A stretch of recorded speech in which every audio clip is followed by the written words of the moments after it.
Pakistan, Iran और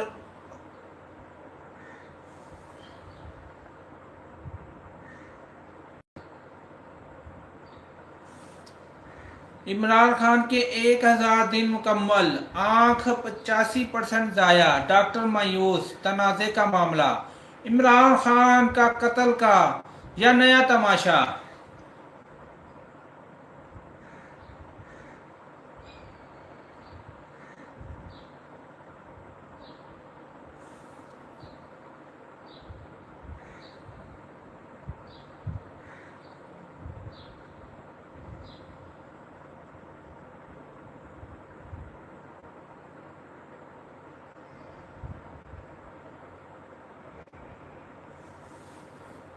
असल गद्दार कौन? यूट्यूबर की पार्टी में गद्दार कौन?